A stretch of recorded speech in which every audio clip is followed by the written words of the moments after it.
اعوذ باللہ من الشیطان الرجیم بسم اللہ الرحمن الرحیم الحمد للہ رب العالمین الصلاة والسلام علی اشرف الخلق محمد وآلہ الطیبین الطاہرین وعجل فرجہم۔ علم رجال میں ہماری گفتگو رجال غزائری میں چل رہی تھی اور ہم نے اس میں بعض چیزوں کو بیان کیا تھا۔ جی جناب۔ تو کل ہم نے بعض چیزوں کو بیان کیا رجال غزائری کے عنوان سے، اور ہم یہاں تک پہنچے تھے کہ دور قدیم کی جن 8 کتابوں کا تذکرہ امہات الکتب کے عنوان سے ہوتا ہے، یعنی جو کہنا چاہیے کہ مصادر ہیں یا اساسی ہیں یا جو دور قدیم میں پہلے لکھی گئی ہیں، یعنی انہی سے ملحق ایک رجال غزائری کا نام بھی آتا ہے، جسے کبھی رجال غزائری اور کبھی رجال ابن الغزائری کے نام سے یاد کیا جاتا ہے۔ حضرت غزائری کا پورا نام حسین بن عبید اللہ بن ابراہیم غزائری ہے، یعنی ان کا نام کیا ہے؟ حسین بن عبید اللہ بن ابراہیم غزائری، جو علماء رجال کے نزدیک ایک عظیم مشہور و معروف شخصیت ہے، یعنی جو علماء رجال ہیں یہ ان کے نزدیک ایک معروف شخصیت ہیں اور ایک عظیم شخصیت ہیں، بلند شخصیت ہیں۔ اور کہنا کہ نجاشی نے ان کی 14 کتابوں کا ذکر کیا ہے، جن کے بارے میں آپ نجاشی جن کے بارے میں آپ پڑھ چکے ہیں، جن کی یعنی کتاب ہے رجال میں، انہوں نے ان کی 14 کتابوں کا ذکر کیا ہے اور اپنا شیخ اجازہ بھی قرار دیا ہے، یعنی جو نجاشی کو اجازت دی ہے مثلا حدیث نقل کرنے کی، یا مثلا یعنی وہ ان کے استاد ہیں تو انہوں نے اپنا شیخ اجازہ بھی ان کو قرار دیا ہے، لیکن ان کی کسی کتاب رجال کا تذکرہ نہیں کیا ہے۔ غزائری کا انتقال 15 صفر 411 ہجری کو ہوا ہے۔ شیخ توسی نے انہیں فن رجال کا عارف اور ماہر قرار دیا ہے۔ شیخ توسی نے کیا کہا ان کے بارے میں؟ شیخ توسی نے کہا ہے کہ غزائری علم رجال کے عارف، فن رجال کے عارف اور ماہر انسان ہیں، اور اپنے شیوخ حدیث میں شامل کیا ہے، یعنی شیخ توسی نے بھی ان کو اپنے شیوخ میں یعنی بزرگوں میں، اساتذہ میں شامل کیا ہے، اور ان کی کتاب کا تذکرہ اپنی کتاب فہرست کی طرف موڑ دیا ہے۔ ان کی کتابوں کا تذکرہ اپنی کتاب فہرست کی طرف موڑ دیا ہے،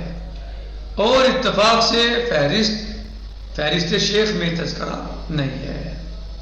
جو آپ دیکھ رہے ہیں مشیخہ یا مشائخ یا شیوخ، یعنی یہاں شیخ جو ہے بمعنی استاد، یعنی استاد کو شیخ بھی کہا جاتا ہے۔ بزرگ تو ہوتے ہی ہیں، شیخ یعنی بزرگ، لیکن استاد بھی کہا جاتا ہے، استاد کو بھی شیخ کہا جاتا ہے۔ شیخ الحدیث یا مثلا مشیخ فلانی مثلا، یعنی ان کے اساتذہ یا جنہوں نے ان کو اجازت دی ہے حدیث وغیرہ نقل کرنے کی مثلا۔ تو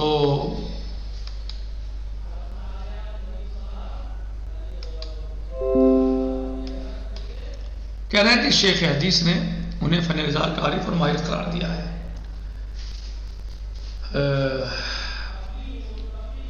اور اپنے شیوخ حدیث میں شامل کیا ہے، اور ان کی کتابوں کا تذکرہ اپنی کتاب فہرست کی طرف موڑ دیا ہے، اور اتفاق سے فہرست شیخ میں یہ تذکرہ نہیں ہے۔ بہت ممکن ہے کہ شیخ سے سہو ہو گیا ہو، یا بعد کے نسخوں میں تذکرہ فہرست سے نظر انداز ہو گیا ہو سکتا ہے شیخ توسی بھول گئے ہوں ان کا یہ ذکر کرنے سے، بھول گئے ہوں ذکر کرنا، یا بعد کے نسخوں میں یہ تذکرہ فہرست سے نظر انداز ہو گیا ہو۔ بہرحال غزائری کا نجاشی کے شیوخ حدیث میں ہونا ان کی وثاقت کے لیے کافی ہے، یعنی نجاشی نے ان کو اپنے شیوخ میں شمار کیا ہے، شیوخ حدیث میں، تو ان کا یعنی غزائری کا نجاشی کے شیوخ حدیث میں ہونا ان کی وثاقت کے لیے کافی ہے کہ نجاشی کے شیوخ میں کوئی غیر معتبر شخص شامل نہیں ہے۔ نجاشی کے جو شیوخ ہیں، جو اساتذہ ہیں جنہوں نے کوئی اجازت دیا ہے حدیث نقل کرنے کا، اس میں کوئی غیر معتبر نہیں ہے۔ رہ گیا ان کی کتاب کا مسئلہ، تو شیخ طوسی رحمۃ اللہ تعالی علیہ کی فہرست کے مقدمے میں اس بات کا تذکرہ موجود ہے کہ ان کی 2 کتابیں تھیں جو دست برد زمانہ سے محفوظ نہیں رہ سکیں اور کسی شخص نے انہیں نقل بھی نہیں کیا، بلکہ کہا جاتا ہے کہ ان کے وارثوں نے خوف حکام سے انہیں تلف کر دیا تھا۔ ہو سکتا ہے ایسا،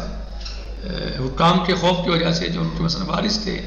ان کے ورثہ تھے، بیٹے پوتے یا جو دیگر لوگ مثلا، تو خوف تھا، یعنی لوگ اس زمانے میں ڈر کا ماحول تھا مذہب اہل بیت کے خلاف، کیونکہ حکام اہل بیت کے پیروکاروں کو کافی پریشان کرتے تھے، ان کے اوپر ظلم کرتے تھے، یا ان کو جیل میں ڈال دیتے تھے، یا قتل کر دیتے تھے، یا حقوق سے محروم کر دیتے تھے۔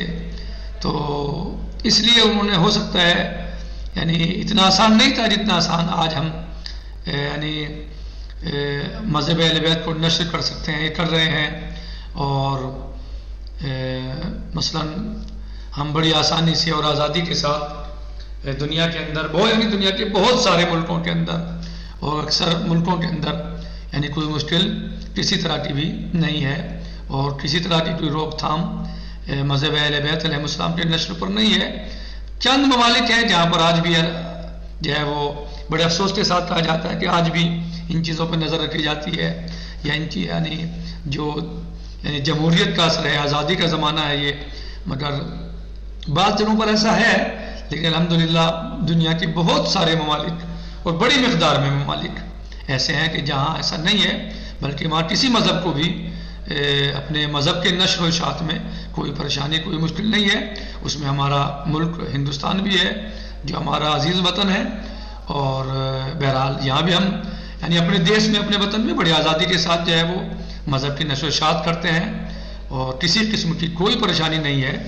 اور کوئی مشکل نہیں ہوتی ہے۔ بہرحال یہ اللہ کا شکر ہے، اور ہم بہرحال دعا کو ہے کہ اللہ عز و جل دنیا میں امن و امان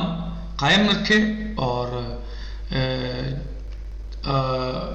اسی کے ساتھ ساتھ ہمارے وطن عزیز میں بھی اللہ عز و جل